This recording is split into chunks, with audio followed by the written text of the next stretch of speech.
नमस्कार। आज हम बात करेंगे कि कब हमको बर्फ़ से सिकाई करनी चाहिए और कब हमको गर्म कपड़े से सिकाई करनी चाहिए। कभी कभी किसी बेवकूफ़ इंसान की बातों में आके हम बर्फ़ की सिकाई की जगह गर्म कपड़े से सिकाई कर लेते हैं और अपनी इंजरी को और ज़्यादा सीवियर बना लेते हैं। तो सबसे पहले हम मेडिकल फैक्ट के साथ बात करेंगे और सबसे पहले बात करेंगे कोल्ड थेरेपी के बारे में, यानी आपको बर्फ़ से सिकाई कब करनी है।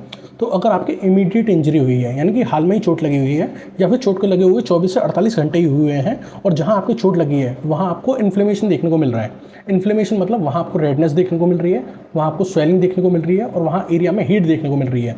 तो ऐसे केसेस में हम आइस थेरेपी का इस्तेमाल करते हैं, यानी उस एरिया में बर्फ़ से हम सिकाई करते हैं। क्यों करते हैं? क्योंकि बर्फ़ की वजह से क्या होता है, उस एरिया की जो ब्लड वेजल्स होती हैं वो कॉन्स्ट्रिक्ट हो जाती हैं और उस एरिया में ब्लड वेजल्स के थ्रू जो ब्लड फ्लो हो रहा था वो कम हो जाता है और उस एरिया में जो इन्फ्लेमेशन है कम हो जाता है, यानी कि उस एरिया में स्वेलिंग, हीट और रेडनेस कम हो जाती है। साथ ही साथ अगर आपको मान लीजिए अचानक से मोच आ गई है या मरोड़ आ गई है तो उस केस में भी बर्फ़ की थेरेपी का इस्तेमाल किया जाता है, या आपको अचानक से जोड़ों का दर्द स्टार्ट हुआ है तब भी आप बर्फ़ की थेरेपी का इस्तेमाल कर सकते हैं।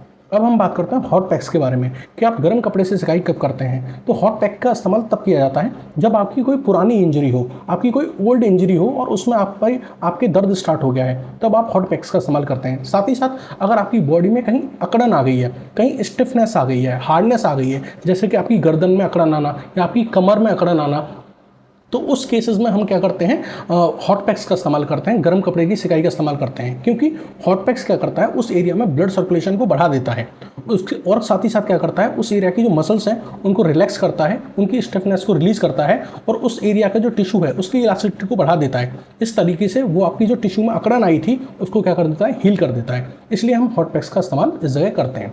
अब एक इंपॉर्टेंट क्वेश्चन है कि जो मेंस्ट्रुअल कैंप्स होते हैं, जब पीरियड्स होते हैं, तब महिलाओं को क्या इस्तेमाल करना चाहिए, कोल्ड पैक्स इस्तेमाल करना चाहिए या हॉट पैक्स इस्तेमाल करना चाहिए? तो आंसर है हॉट पैक्स इस्तेमाल करना चाहिए। क्यों करना चाहिए ये आपको कमेंट सेक्शन में बताना है।